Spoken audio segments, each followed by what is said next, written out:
duduk di. Kopi bu mana? Bos, lagi. Ini. Ya bio. KUA Bapak Kapolsek Belum ini ya. Ibu udah tadi kan? Boleh lagi. Oh ya udah putih aja. guru kami semuanya, orang tua kami, Janganlah nampak. ibu-ibu, para hadirin dan hadirat sidang jamaah yang mengikuti perayaan Isra dan Mi'raj Nabi Muhammad SAW pada malam Dua buka lagi.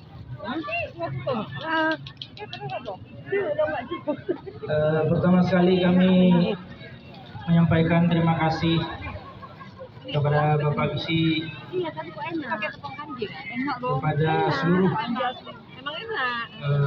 perangkat Kampung Lubang Aceh yang mengadakan acara Isra dan Mi'raj malam ini, ketua panitia, para anggota dan seluruh pemuda dan pemudi yang terlibat dalam kegiatan ini, dalam kepanitiaan dan kegiatan Isra dan Mi'raj semuanya. Terima kasih telah mengajak kami untuk ikut berpartisipasi dalam kegiatan ini, dan oleh pihak panitia meminta kepada kami dapat menyampaikan tausiah berhubungan berkaitan dengan Isra dan Mi'raj Nabi Muhammad Sallallahu Alaihi Wasallam. Jadi peringatan Isra dan Mi'raj ini adalah bagian dari kegiatan peringatan Hari Besar Islam di mana-mana di seluruh Indonesia. Kita mengadakan perayaan semacam Isra dan Mi'raj. Karena dalam sejarah Islam banyak sekali peristiwa-peristiwa yang mengandung banyak pelajaran. Kalau kita ingat, kita kenang, dan kita bicarakan, kita bisa terus-menerus menggali kembali makna-makna untuk kita ambil pelajaran dari peristiwa-peristiwa tersebut. Dan salah satunya adalah peristiwa Isra dan Mi'raj. Allah Subhanahu wa taala dalam Al-Qur'an berfirman, "A'udzubillahi minasyaitonirrajim. Bismillahirrahmanirrahim. Subhanalladzi asra bi'abdihi lailan minal masjidil haram ilal masjidil aqsa alladzi barakna hawlahu linuriyahu min ayatina innahu huwas sami'ul basir." Ini adalah ayat yang berbicara tentang Isra. Isra artinya perjalanan malam. Memang khusus perjalanan malam kalau disebut Isra.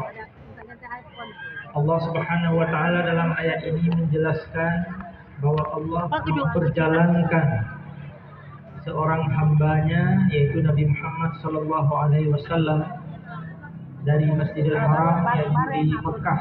Masjidil Haram ini ada di Mekah, ke Masjid Al-Aqsa. Masjid Al-Aqsa ada di Yerusalem, Palestina. Linuriyahu min ayatina innahu huwas sami'ul basir. Karena Allah Subhanahu wa taala ingin memperlihatkan kepada Nabi Muhammad tanda-tanda kebesarannya. Allah Maha mendengar lagi Maha mengetahui. Nah, inilah peristiwa yang kita ingin bicarakan pada kesempatan ini. Kenapa ada peristiwa Isra dan Mi'raj? Jadi Nabi Muhammad Shallallahu Alaihi Wasallam diperintahkan oleh Allah Subhanahu Wa Taala mendakwahkan Islam kepada umat manusia. Dan Nabi Muhammad Shallallahu Alaihi Wasallam pertama sekali berdakwah kepada keluarga beliau sendiri. Yang belum pernah pergi. Segala nomi Kak Budi doain nomi kalau dapat Yang pertama sekali kepada Kak Budi keluarga yang coba paling jalan-jalan dekat. ke Jakarta. Istri beliau, Kau menang gila Rob. paman beliau. Rob pun menang. Mereka bahkan menunggu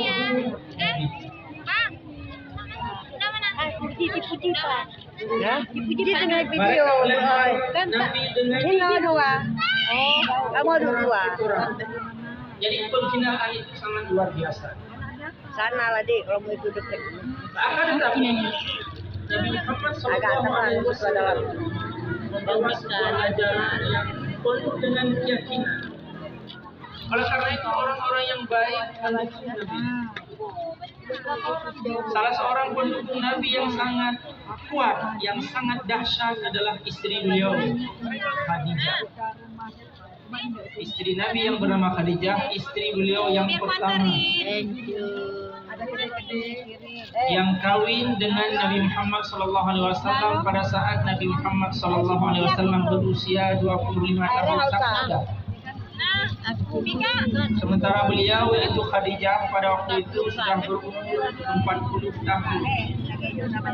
Jadi sekitar 15 tahun lebih senior dari Nabi Muhammad SAW. Khadijah inilah yang menjadi pendukung Nabi yang sangat luar biasa.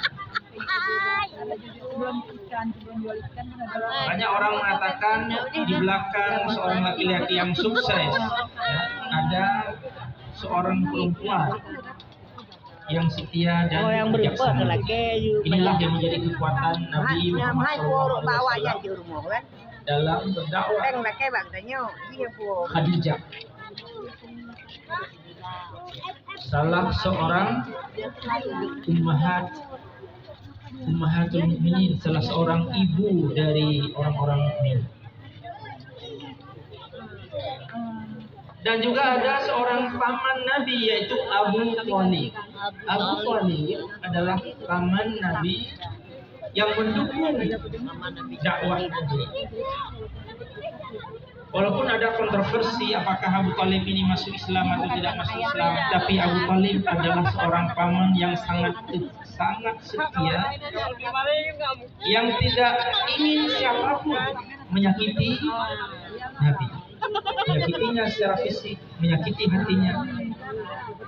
Tidak diizinkan oleh beliau. Jadi kalau ada orang yang ingin menyakiti Nabi, langkahi mayat saya dulu, kata Abu Thalib. Jadi Abu Thalib adalah pendukung Nabi Muhammad yang sangat luar biasa pada saat Nabi menghadapi tantangan yang sangat luar biasa di kota Makkah. 10 tahun, jadi 10 tahun Nabi Muhammad SAW mendakwahkan tauhid, mendakwahkan keesaan Tuhan di kota Makkah. Pasti kamu temu di rumah ini pada ada ngatu pasti Apakah orang-orang pada waktu itu tidak mengenal Tuhan? Mereka mengenal Tuhan. Orang-orang Mekah itu percaya pada Tuhan, percaya kepada Allah. Wala in sa'altahum man khalaqas samawati wal arda la yaquluna Allah. Kalau kamu tanyakan kepada mereka, siapa yang menciptakan langit, siapa yang menciptakan bumi, mereka akan bilang la yaquluna, benar-benar mereka akan bilang Allah. Allah yang menciptakan langit, Allah yang menciptakan bumi. Jadi kenapa juga kalian menyembah Tuhan-Tuhan selain Allah? Apakah Tuhan-Tuhan itu akan membawa manfaat atau mudarat kepada kalian? Inilah yang menjadi problem. Inilah menjadi persoalan bagi orang-orang Arab. Bagi mereka Tuhan Allah itu ada, dan Tuhan-Tuhan lain itu pun ada, nggak ada masalah. Tuhan-Tuhan lain itu perlu liqarribuna ilallahi zulfa. Tuhan-Tuhan lain adalah sebagai perantara yang akan mendekatkan kami kepada Tuhan Allah. Disinilah terjadi pertentangan antara apa yang disampaikan oleh Rasulullah SAW dengan orang-orang Arab pada waktu itu. Ada Tuhan-Tuhan lain. Di dalam Ka'bah itu ada sejumlah patung yang diyakini sebagai Tuhan. Sementara Rasulullah SAW menyampaikan ajaran Tuhan Allah itu ada. Tapi Tuhan Allah itu bukan sekedar Tuhan yang maha tinggi, yang maha kuasa. Tapi Tuhan Allah itu adalah satu-satunya Tuhan. Dan tidak boleh ada Tuhan selain dari Allah Subhanahu wa Ta'ala. Jadi konsep tauhid dan konsep syirik, pertentangan antara dua konsep inilah, konsep tauhid dan konsep syirik ini yang membuat Nabi harus melaksanakan